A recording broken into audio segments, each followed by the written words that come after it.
Thank you. Hi, everybody. Oh, I have an ASL interpreter. Excellent. I'll have to think up something weird to say. Thank you guys for having me. This is my first South by Southwest. I really appreciate the invitation. Thank you. From my hotel room, I was just grateful last night that I could pull my hearing aids out because I was right at the Driscoll where it was quite noisy. It feels like Comic-Con, except there's no superheroes wandering around. So I wanted to talk to you guys today about a particular bailiwick of mine, something I've been noticing more and more. And is the screen up? Does it say art and science? It does. Art and science. I want to talk about art and science, and having been paid to be both an artist and a scientist without having any formal training in either, I think I'm uniquely qualified to discuss them. Art and science. Art and science. Art. Science. Art. Science. Art. Science. Now, the first problem I've been seeing with art and science when I examine them from a cultural standpoint, what they mean to me and what I see they mean to other people, is that they've been drifting apart. And there are three problems with art and science drifting apart. There are three main problems, and I'm going to outline them. Problem, the first, is that we see science and art as opposites of each other. We think of art as loosey-goosey, free form, do whatever you want, and we see science as boring facts that you have to memorize. The second problem is that we think that art is oh no, that's still the first problem. Art is the opposite of science. The second problem is that we see both science and art as separate from us. We think of them at either end of this cultural spectrum. At their highest practice, we think they're doing things mystifying over here and mystifying over here. If it's a Venn diagram, it would look like that. The third problem is, once we believe that we can't understand something, we don't even try to understand it. Ignorance does not equal bliss. So let's work backwards through this. Why should we try and understand? I'll ask you a question. Is the world perfect? The answer is nope. How do we get it closer? By understanding what's going on. How do we understand what's going on? One, by paying attention. Two, by talking to each other about it. That conversation is called culture. Some of it is overt, some of it is covert, but it's all part of what makes us a culture. And culture is us. It is simply our reactions to the world and situations around us. If we think that we can opt out of culture, we're idiots. We can choose to be passive or active participants, but being active is better. I've decided that being active is better. Here are some other people that decided that being active in their culture is better. Many of my heroes. Now, moving to the second problem, that we see art and science as separate from us. Let's tackle those two things separately. Art. Now, culturally, we separate art out into a high and a low. We see some as high, some as low, that's just beneath us, some as above us, and in the middle is the stuff we enjoy, which means we don't put much value on the stuff we enjoy. So at the low, you've got gross crafts and silly sweaters, stuff like that. At the high, you've got art that's complicated and you don't want to talk about because it's hard to understand. And in the middle, look, cinema does a great job of riding right across this big band in the middle. We talk about it as a nation, we talk about it as a culture, but even cinema is split between high and low. Also, it's interesting to note how we view artists, and the way we've viewed artists throughout the 20th century is still often how we look at them in the 21st. We see them either as tortured artists, or we see them as gross caricatures of a doofus. And our response to art, when we see art that's difficult, something like a Rothko, or a Pollock, or a Hearst, we say this phrase. Now, this is a big phrase. When I was a kid, it's not so much now, but I still think the sentiment holds. We say, I don't know much about art, but I know what I like. Now, I grew up with a fine artist. My father was a painter, and he structured his life. I watched him structure his life in such a way so that he could paint for hours every single day, and through my whole childhood, he painted for 3 or 4 hours every day. He steadfastly refused to talk about his art. It meant something to him. He wanted it to mean something to you, but he understood that those two things were different, and he didn't want to color what it meant to you. But he explained that he thought that I don't know I don't know much about art, but I know what I like is about the most profound statement you could make about art. Art is only what we like. What we like may be based on our experience, our education, or simply our mood or the weather outside, but they are all equally valid responses. There's no wrong response to culture. We are all agents of it. It's often said that there's no such thing as bad art, and that is total bullshit. There's plenty of bad art. The egalitarianism of art, though, is in our response to it. There is no invalid response to art. The only wrong response is the one you borrow from another and when you let someone else tell you what to think. That bears repeating. The only wrong response to art is the one you borrow from another when someone else tells you what to think. Okay, 2, science. We don't think we're qualified to discuss science. Not really. And let's take a look at science news. There's usually 2 different types of stories in science news. One is, some ridiculously complex thing like the Higgs boson that someone tries to boil into 250 words on BuzzFeed. The other is ridiculous technology that'll never happen. Think about you driving here today. Do you want all those people in flying cars? And also the way we look at artists, think about the way we look at scientists. Again, we split them into 2 camps. Either we think of them as grandfatherly bestowers of wisdom on our culture, or we look at them as nerds and geeks that are below us. Every generation that has existed since we've been writing stuff down has thought the same thing about science. They have thought that everything has already been discovered. Now, this is one of my heroes, Richard Feynman. A colleague of his tells a story about going over to Feynman's house for dinner to cook spaghetti.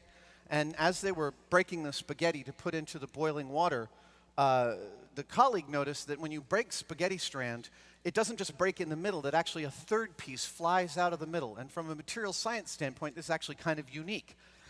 They never got to spaghetti.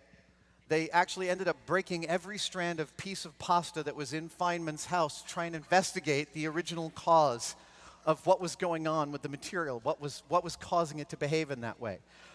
This is Ellie Lammer. At 12 years old, she is a Berkeley resident who suspected that the parking meters in Berkeley weren't giving the right amount of time. Apparently, the city of Berkeley had been approached about this by a lot of people, and they said it's going to cost us like $200,000 to do a study on it. She did it in a few weeks with a stopwatch. Her work became a published paper which became legislation known as Lammer's Law in California about the regulation of the timers on parking meters. This is Jack Andraka. At 15, he discovered a cheap and efficient way to diagnose several different kinds of cancer and won national science fairs with it. I met him last year at the White House. This is, XKCD. We love XKCD, and he loves Mythbusters, and he has this wonderful dialogue between zombie Richard Feynman and someone complaining about Mythbusters that were entertainment but not science. And zombie Richard Feynman says at the lower left-hand panel, by teaching people to hold their beliefs up to experience, Mythbusters is doing more to drag humanity out of the unscientific darkness than 1,000 lessons in rigor. Show them some love. That's not to toot my own horn. It is a beautiful lesson in exactly what we actually take seriously on Mythbusters. We state, and we will repeat this, we don't stand by our results. We stand by our methodologies. We know that doing one iteration of an experiment isn't really enough, but we like to imagine that our methodologies are rigorous enough, and if they're not, we will go back and retest them. Science is for everybody. Every time you've ever adjusted your behavior, adjusted the punchline of a joke to get a bigger laugh, you're working empirically off of previous knowledge to build something better. That is a scientific approach. The I don't know much about art, but I know what I like phrase for science is this: I'm not really a math person. There it is. I'm not really a math person. This is the way people say things like, science goes on in that building, but I don't understand it. It's the way they say, my brain will be taxed by this. I don't know enough facts. I don't remember enough from grade school. I have a friend who's a filmmaker. He's obsessed with filmmaking. He makes a meager living at it, but he edits all the time, like 50 hours a week. He's always making films, and he makes beautiful films.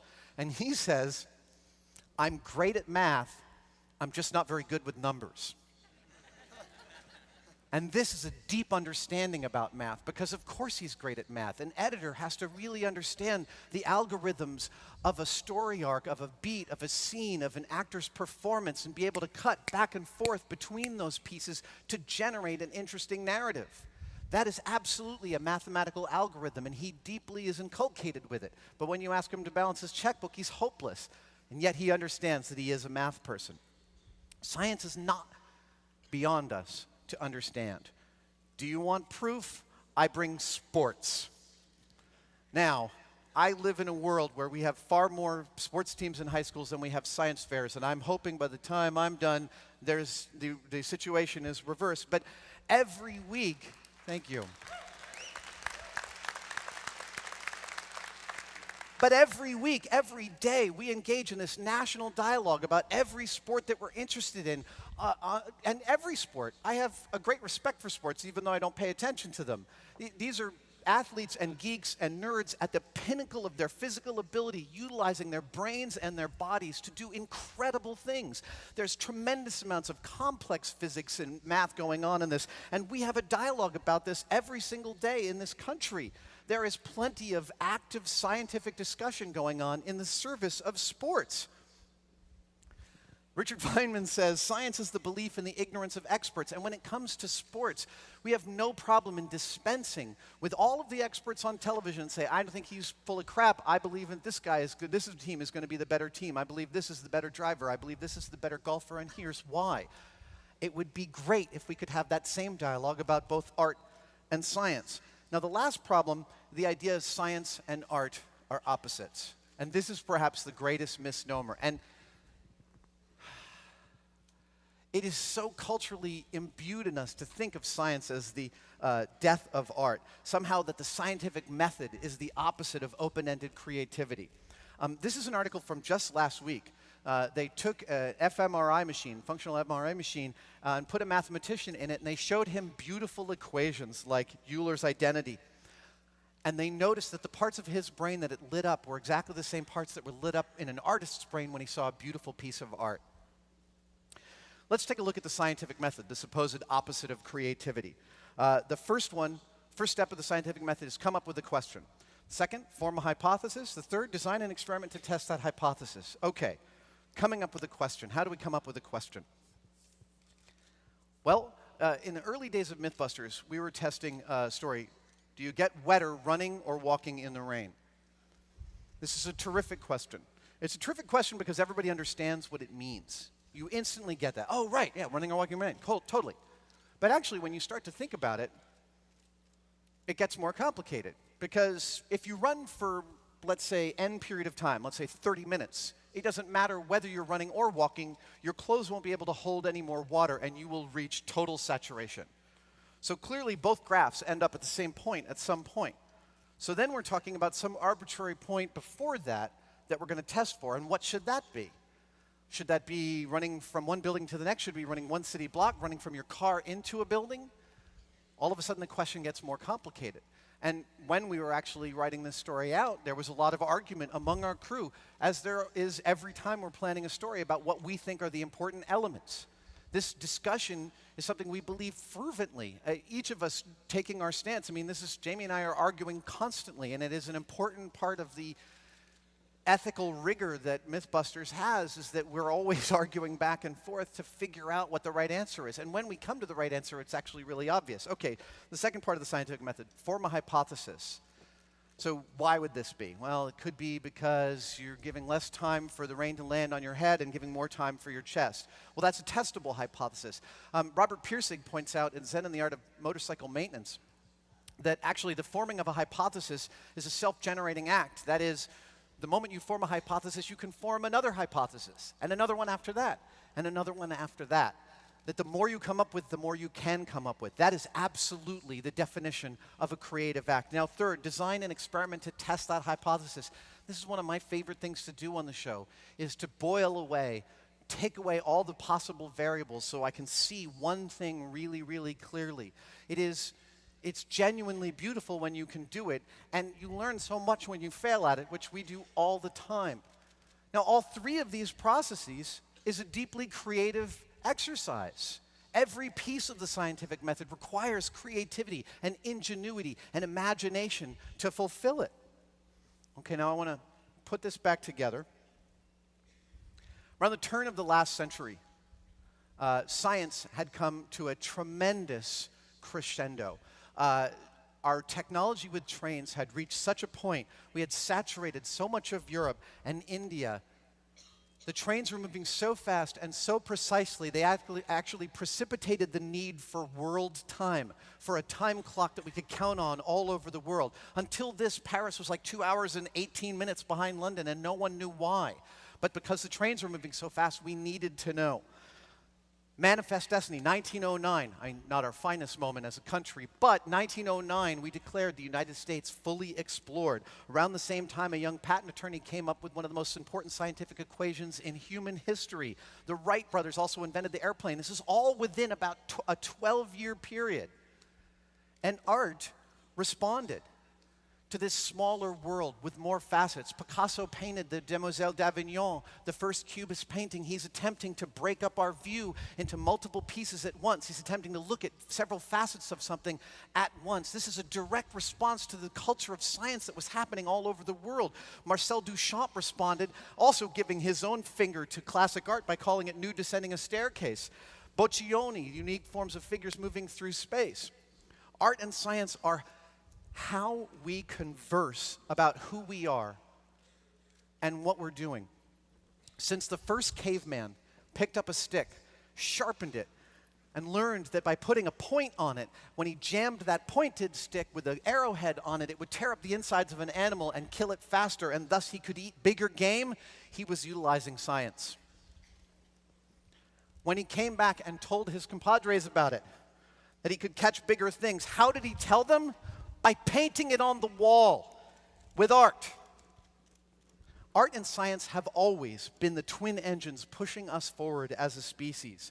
So, I will say, I think, number one, pay attention, take a look around, and eventually you will notice patterns. Number two, participate. And by participate, I mean question absolutely everything. Number three, nothing is beyond your understanding. Seriously. Feynman has this beautiful talk. You should go onto YouTube and look up Richard Feynman talking. Actually, this audience, probably more of you have done it than any other audience I've ever spoken to. But Feynman is asked about magnetism, and he says, he has this great Brooklyn patois, and he says, what can I tell you about magnetism? I can't tell you much about magnetism because I don't understand it in any terms you understand. You need a doctorate in physics to understand magnetism as I understand it, which means, really, because I can't explain it to you, that I don't fully understand it. Culture is conversation. Art and science are how we have that conversation. They make us all better. Thank you.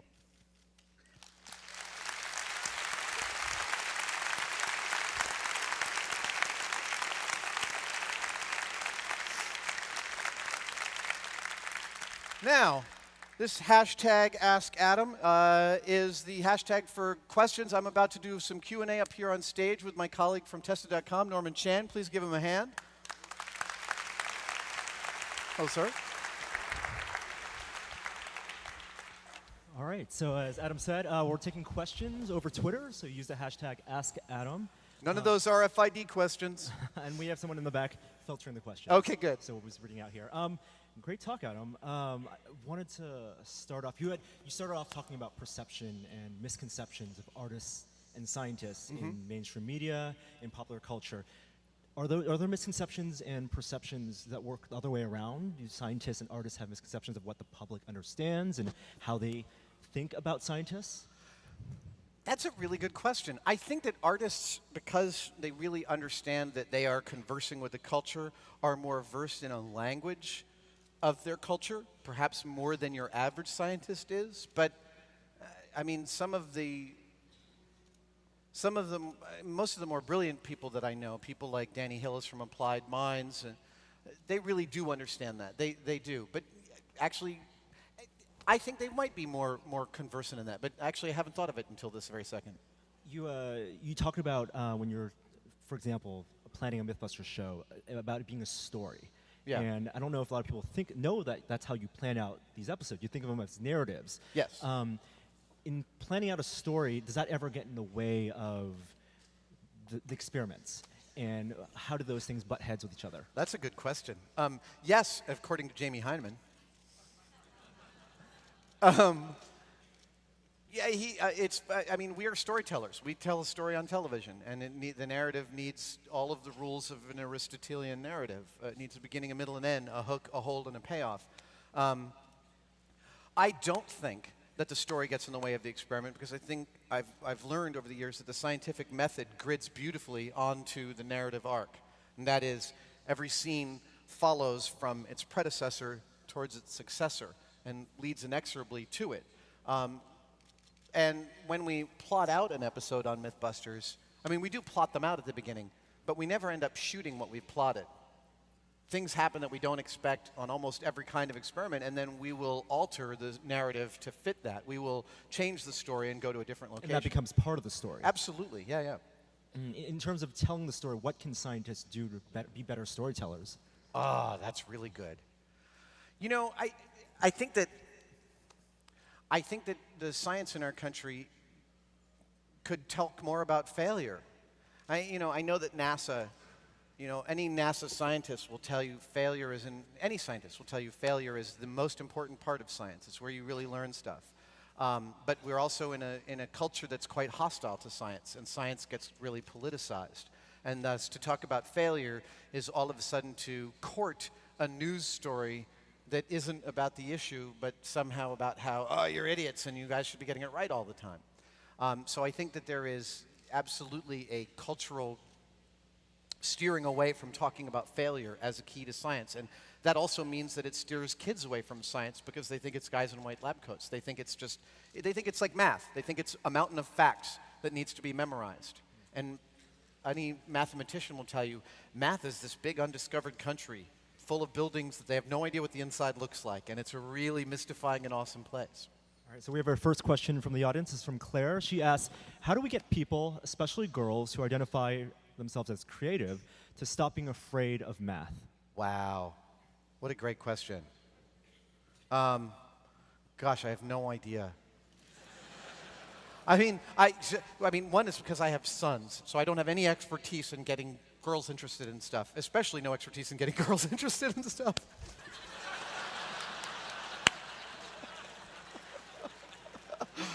Oh, that's funny. Yeah, it's a good question. Again, it's about celebrating. I would love to do a TV show about the scientists I meet at NASA and JPL, MIT. These people are all really brilliant, and they have excelled in their field of robotics or rocket technology or aerodynamics. But what you'll find with every single one is that they have really awesome hobbies that often have nothing to do with their discipline. Whether they're drag car racers or horseback riders or something, they put as much into their hobby as they put into their discipline. And when you get them talking about it, it's super fascinating.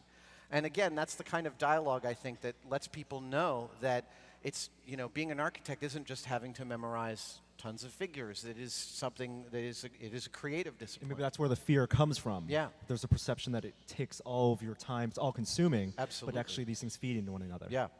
So next question is from Tyler. How do you plan on emphasizing science more in schools? Or what are schools not doing enough to emphasize science? Well, yeah, one of the cultural offshoots of the fact that we don't, it's clear that even our educational system often thinks of science as a bunch of facts to memorize. Because one of the two first things to go in any budget are the arts and the science hands-on experimentation. I'm an honorary lifetime member of the California Science Teachers Association, and every science teacher I've ever met spends a fair bit of their salary on experiments in their classroom. They're self-funding this on a meager salary. And my hats are off to science teachers. I'm terrified of children. And, they're doing the real work in the real trenches. We should...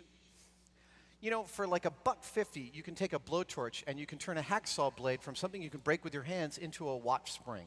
That's a beautiful experiment.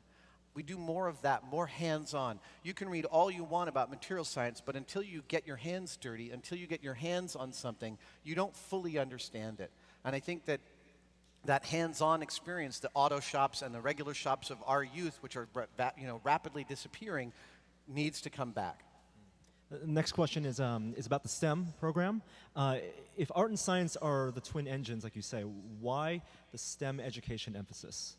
Well, it's not STEM, it's STEAM. I add the A for art. Tim Daly told me that one, and then Dean Kamen last night told me that will.i.am came up with STEAM. And I love that. I've been promoting STEAM ever since because they work totally together. And as well, I think that more scientists understand how creative science is than artists do. Every scientist understands how fulfilling and invigorating the process of scientific discovery is. And so to a scientist, you don't need to say STEAM. They just get that. But to everyone else, you definitely need to say STEAM. Mark asks, if you could bring one scientist and artist together from any time, who would they be? And what would you hope that they'd make together? Can I just choose Leonardo da Vinci and call it done? You would pair him and you. Well, God, I mean, if I can grab anyone from any time, I'd kind of love to take Archimedes and bring him to MIT. Wouldn't that be awesome? Could you imagine what he could actually do with, one scientist and one artist? It would be remarkable to take Da Vinci and put him together with Einstein or Feynman. Actually, specifically Feynman. They would go out drinking together and they'd figure a lot of shit out.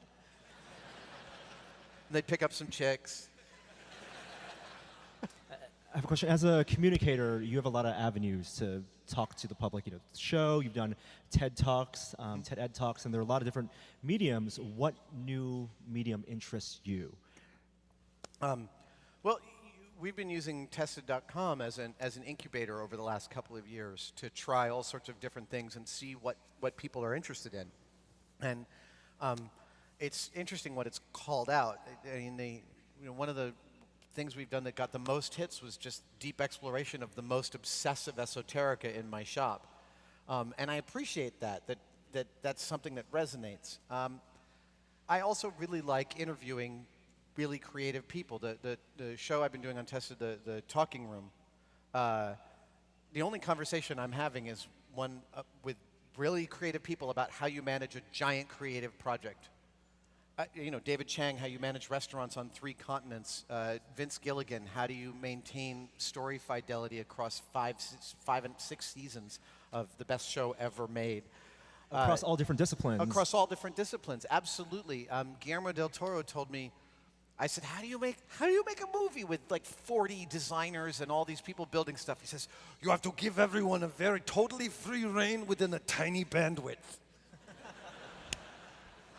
That conversation fascinates me because I think we also think of, how do I put this? We were doing some driving myths last week with a wonderful Formula Drift driver named Conrad Grunwald. And Conrad, like any race car driver, is not only really good at his discipline, but he's also a company. He is also an entity that is Conrad Grunwald Racing, which means they have sponsors, they have meetings, they have commercials, they have a car, they have huge expenses, a team of people moving all around the country. So Conrad's good at 2 different things. He's one of the best in the world at racing, but he's also a businessman, and he's really good at that. My friend Tracy, who owns restaurants in San Francisco, says, I never set out to be a restaurateur, it just turns out that I'm good at it. That twin conversation of being both good at managing a project as well as implementing it, managing and delegating pieces of it, as well as making sure those pieces have a fidelity to your final vision is really difficult. And I'm very fascinated by what that conversation can engender. The business acumen being a necessary part of... Yeah, and it's not just business acumen. I think it's management and delegation. I'm going to go bigger than business because even an artist has to be able to delegate Tom Sachs has to delegate to his assistants what to do and how to do it. And one of the things he says is it's really hard to get them to do it terribly. Like he wants this sort of beat up aesthetic, so it's like he has to train them to work shittily. This question is from Jen. She asked, you've discussed how the scientific process is creative, but would you say the creative process is scientific? And if so, how so? Yes! when I was really taking sculpture seriously in the early 90s, late 80s and the early 90s, painting something, and still my favorite part of making something, the final weathering, the final bringing it home. And one of the techniques I developed way back then was I'd look at something and I'd think, what color should it be? I did this whole series of kind of twisted robotic arms that looked like they'd been rotting under a bog for 1,000 years. And I had this arm I'd just completed, and it had leaves all over it, and I was like, I don't know what color it should be. I don't know what it should look like. So I thought, well, what if I push it in the opposite? What if I push it in the worst possible direction?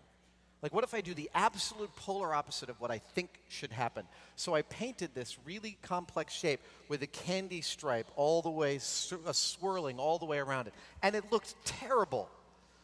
But that was the point, because the moment I saw the candy stripe, the moment I peeled the tape off, I understood which direction it should go. You're talking about in art, that's allowed. You feel like you can do that. Absolutely. It's not frowned upon. But again, in science, one of the ways you can form a question is by pushing something to its limit and seeing what happens. It's one of the key ways you learn about what something can do. When I was teaching myself cooking and I was whipping cream for whipped cream, you know, it said wait until there's peaks. Okay, oh, that looks like a peak. Great. And then the next question I had was, what's the bandwidth here? So I kept whipping, and 30 seconds later, I had butter. And I was like, oh, okay, so there's my bandwidth. Now I know. You always have to push past the thing in order to understand where your sweet spot is. It really sounds like you go through the world with the lens of curiosity. And what are the algorithms that are going in your head as you go about your day? God, I don't know. What are the questions you're asking yourself as you're whether you're doing something in art or science? I'm always asking. Well, it turns out that that when you said in the beginning about being a storyteller is really true. I'm mostly interested in telling stories. Whether it's with art, whether it's with science, whether it's with interviews, whether it's whatever it is that I'm doing, I'm interested in the story arc. I'm deeply addicted to the narrative arc, and so I'm always interested in what story what I'm doing fits into. I've always liked to know the big picture. So. And that story changes. You know, so right now I'm doing all these drawings of a piece that I'm working on, and I haven't done tons of drawings before. And so I'm thinking how these drawings will fit into the final display of this piece, what they will do. That's the main line of inquiry. How does this fit into the bigger picture? You talked about drawing. It's something we talk about on the podcast, actually. If it's a skill like drawing where you don't have a lot of experience with it, how do you jump in? Like if you're a scientist and you're just doing diagrams. I start in pencil. I start in pencil, and I use a backlight, and I cheat, and I scan it, and I put it into Photoshop. I mean, I use every trick that I can. You know, I always have. The thing for me about the technical execution of something is I'm not an expert at any of the skills I have ever gathered.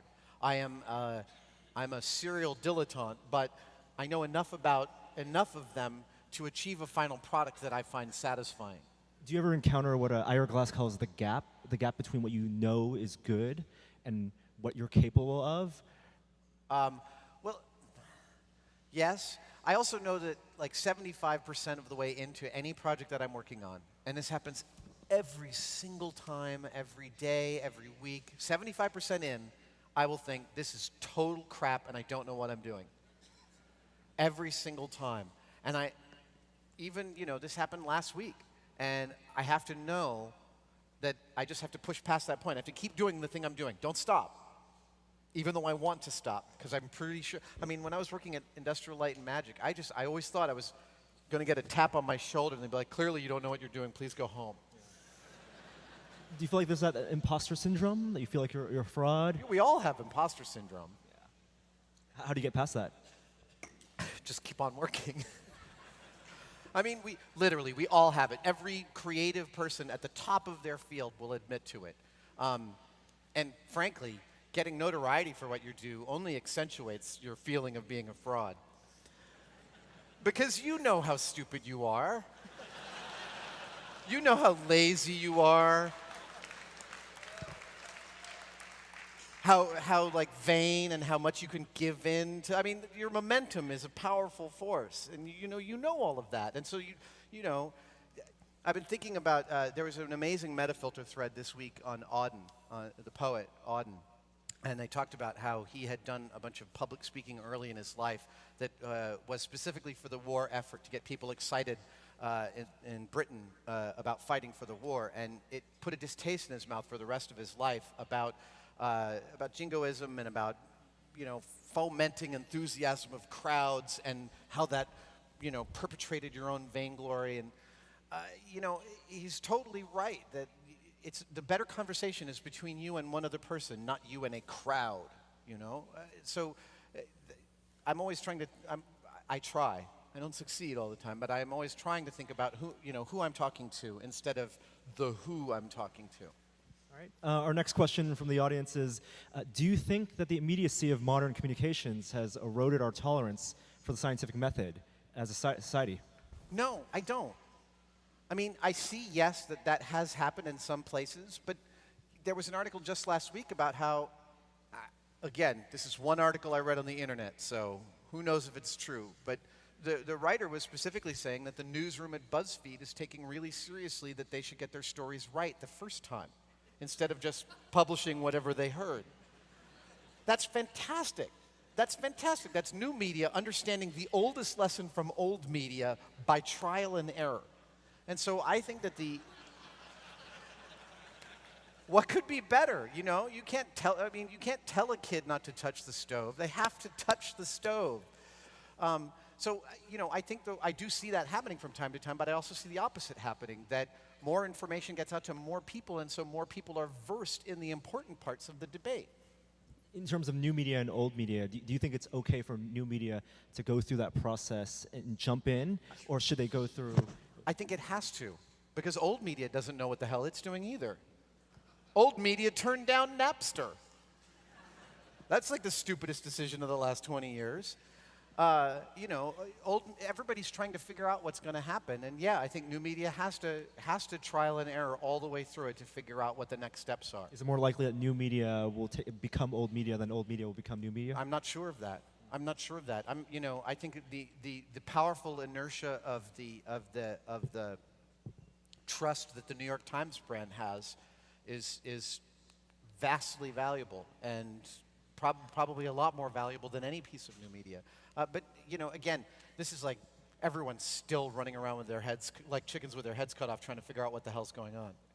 Absolutely. Next question from the audience from Gary. He asks, are you seeing an increase in green or sustainable science and art? And what do you think the future holds for these fields? Yeah, I think that sustainability is absolutely a deep part of the national conversation now, despite what Fox would have you believe. And I think that's really important. I think that everybody's thinking about it, and it's the right kind of debate. I'm really glad to see that. What about sustainability and the green movement? Can those facilitate conversations in art and science? Well, of course they are. Of course they are. Some more of us are. San Francisco is like Prius Town, USA, and that right there is a conversation. That right there is people. And the first Priuses were freaking expensive. Or at least a good South Park episode. What's that? Or at least a good South Park episode. At least a good South Park episode. Yeah. That, like I said, that's a cultural conversation, and it's a good one. Ben asks, have your own children attempted experiments that concerned you? Yes. And how do you teach them the importance of safety? Yes. Yes, my kids, I have twin 15-year-old boys. It is like living with one drunk 24-year-old.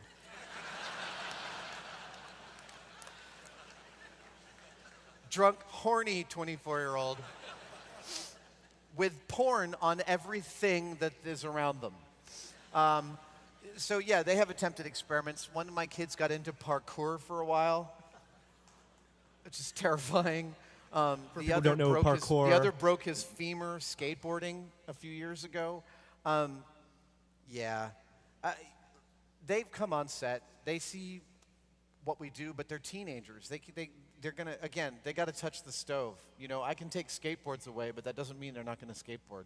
And you're not pushing them toward one field or another. No. I'm trying to do like what my parents did, which is encourage whatever they're interested in. They're both interested in music and performance. One is a very accomplished singer and guitar player, and he's at a performing arts school in San Francisco, and the other is just about to going to high school, and is also looking at both acting and music in that. Next question, something you touched on in the talk. How do you train scientists to appreciate or adapt to art, both high and lowbrow? You know, I think that, I didn't say this in the talk. I had this longer tangent that was going way off topic, but it's easy to look at a Jackson Pollock and say my kid could do that and it's bullshit and it's not important. But for anybody who's ever stood in front of a Jackson Pollock, that's not a question. Like, they're powerful, impressive, concerning, and upsetting pieces. And, you know, I feel like if you went and saw art in a museum, if you went and saw art in person, you'd understand a lot more about it and a lot more about your own take on it. It's sort of like it's the equivalent of taking stuff apart. If you look at enough stuff, you start to see patterns emerge because you're paying attention. And when you see patterns emerge, you start to be able to call up to your own judgment about something, you know, which is, it's like my early political science hero, Noam Chomsky says, you know, yeah, I've done all this experimentation, but you shouldn't take my word for it. You should go out and do your own research, count the column inches in the New York Times, and come to your own conclusion. There's a question here about Jamie. The question simply is, where is Jamie? Where's Jamie? Jamie's already on a plane on the way back to San Francisco. He was here last night. Jamie was here last night. Did anyone get to party with Jamie? There we go. But I want to ask about Jamie and your relationship with Jamie. When did you guys figure out that you guys had a relationship that would be conducive to a narrative, to telling stories? So Jamie gave me my first job in special effects 21 years ago. And then 11 years ago, he called me up because we were professionally friendly and said, I got a call from Discovery Channel. They want to do this show called Mythbusters. They want to shoot a demo reel. I don't really think that I could do it on my own, but maybe we could do it together. And then we shot the pilots over 6 weeks. They loved it. The camera crew showed up 3 weeks later. Sorry, we shot the demo reel over 6 hours, cut it. The camera crew showed up 3 weeks later. We shot the pilots over 6 weeks, and then Discovery picked them up. And we've been literally shooting Mythbusters ever since. But in January of 2003, when the first episode of Mythbusters aired and the ratings were really good, I found out about it in Jamie's office, and he sat in his desk and he leaned back and he goes, with this sort of evil grin on his face, and he says, you know, I may end up being more important to you than, you know, even the person you end up marrying.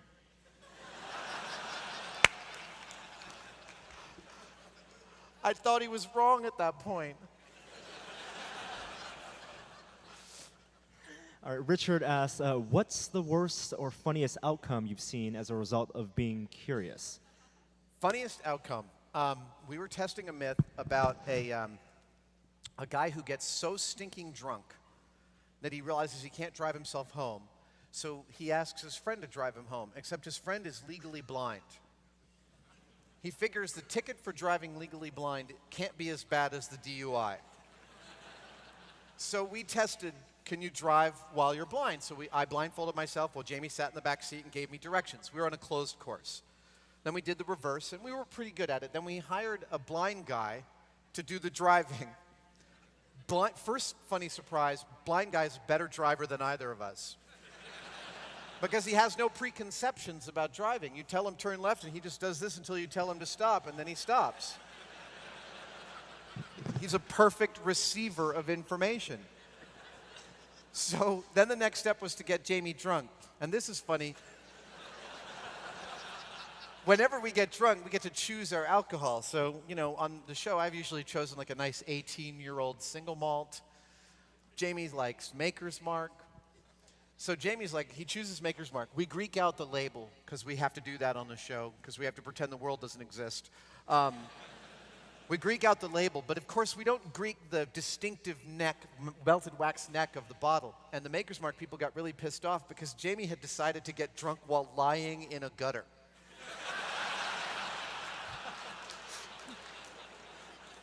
Which is also one of these things that it was like, if that had occurred to me, I would have never suggested it to Jamie because he would have been like, no. But then he comes up with it. Like, you can never guess where he's going to come from. So he gets drunk, and he gets in the back seat. The blind guy gets in the front seat. And the most astonishing result happens. The blind guy drives exactly like a drunk person. Like weaving all over the road, going too slow, overcorrecting, stopping, backing up, going forward, backing up, going forward. And we're in the chase car. We're going about 1.5 miles per hour.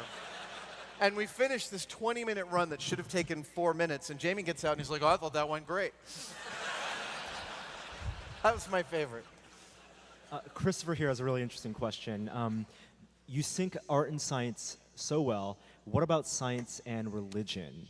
And is there a place for religion or spirituality in that conversation? There totally is. We don't have to prove religious ideas. They don't require proof. They don't.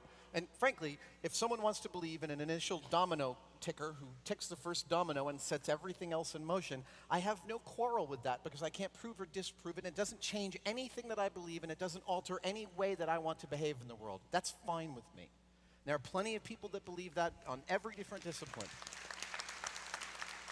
And they get a lot from that. They get a tremendous amount from that, not least of which they get together every Sunday and talk about how awesome things are. We should learn, atheists should do that too. We should get together every Sunday and talk about how awesome shit is.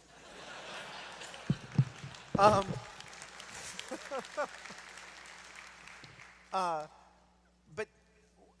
when a religious belief conflicts with a scientific belief, then it's ludicrous. It becomes ludicrous comedy of errors. You can't simultaneously believe that the world is 6,000 years old and then get in an airplane. It's just not possible.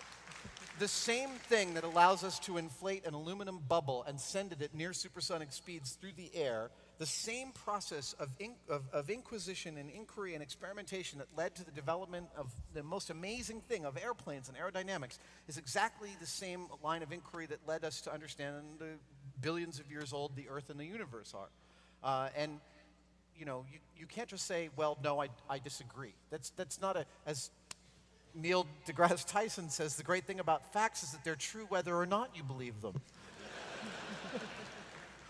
There's a question here specifically about one of the recent episodes you did. Franklin asked, what was the result of the do you get wetter in the rain if you run or walk experiment? Well, this is a very scientific answer. We've tested it twice and we've come up with both answers. Which is perfectly valid. I will say that I think that the first test that Jamie and I did is more accurate than the one that Cary Grant and Tori did. And just simply because Cary Grant and Tori were doing it in actual rain, which in San Francisco is barely rain. It's like pissing, spitting water. It's not regular. So it's not quantifiable, really. We were creating a steady stream that could be measured. If you spent 10 seconds in it, you'd have 30 grams of water on you. It was very repeatable. And so I'd love to test it again. Absolutely, it's worth testing again. And I think the answer is, it's better to run than to walk. No, wait, it's better to walk than to run. Are there a lot of instances where you go back in your head, at least the things that you want to test again and run again? Yeah, there's a long list. We can't go back and retest everything. We try and go back and retest the really egregious things we got terribly wrong, which is, plenty. This question's from Amy. She asks, you have a lot of interests and ideas. How do you decide what to focus on and put effort into? So, you should know, yes, I do have a lot of interests and ideas, and if you follow anything that I'm doing on Tested or out in the world, you know that, yeah, there's a lot of different avenues, and it seems like I get a lot done. Frankly, I beat myself up a lot because I have so many unfinished projects, and just last week I was like, I got to start finishing some of this crap. Because again, I'll get to a stopping point where I've got to order something from a company and I can't find a vendor that'll do it, and I lose interest, and then it sits for like 10 months or 2 years, and that happens repeatedly. So there's two ways in which I keep working on things. One is just whatever I'm interested in. So I'll go into my shop at lunch and I'll just look around and see, like, let me grab that. And sometimes I do a quick project, sometimes I do a long-term project. If I've been away for a while, I'll do a quick one just to kind of get my hands loose, and then I'll jump in. If I can't think of something to do in my shop, I'll do shop infrastructure. I'll rebuild a wood rack, or I'll make a cup holder for my video game console, which I still haven't done yet. I try and keep myself interested in the process. Frankly, I still imagine that I'm pretty poor at it sometimes. Is it okay to dive into a variety of things and lose interest and then come back later? Obviously, I think so, because that's exactly what happens. What is a good interval? And I don't, the interval can be anything from 2 months to like 5 years. I mean, criminy, I have probably 10 hours of work left on my Blade Runner Blaster, and I haven't gotten to it in 3 years. And it's literally sort of an interest combined with a dedication thing, that I've just got to bring it to the shop and be like, roll up my sleeves and really attack it. But it got to a point where I felt so in love with it, and I just sort of had it in my office at home for so long that I forgot that there was still work to do on it. The answer is I don't know. The answer is I'm not really sure. I bounce back and forth between all these poles. And also, I have very little extracurricular time. And I try and maximize it, but still, that ends up having a noted effect on my ability to get things done. and how do you find a balance between that extracurricular stuff and family stuff? The extracurricular stuff and the family stuff is actually one of the areas in which things feel pretty balanced. My shop is about 3 blocks from my house in San Francisco. I'm very lucky in that regard. My wife and I are very active in our kids' lives, and my kids are awesome people. And so there's a real flow between the house and the shop that I used to feel like I was stealing time when I was in my shop, and I think a lot of people do. A lot of DIYers in their garage, in their basement, in their shop feel like they're stealing time away from their family. And I spent a long time thinking that. At some point, my wife pointed out to me that it doesn't matter where you are if your focus is in the right place. And it's really true. It's like if I know where my family is and I know what's going on and I'm part of the process, then it doesn't really matter where my physical body is because I'm part of the process and I'm partnered up with my kids and my wife and my family to take care of all of this stuff. If I am stealing time by stopping paying attention to all that stuff and ignoring it, that's a problem. And it's not a problem that I want because I love my family and I want my kids to grow up happy and healthy and with a dad who is present. So Mike asks, what can we, the audience, do to influence change right now? Taking in mind who might be in the audience, what fields they might be in. Yeah. What would you charge them with?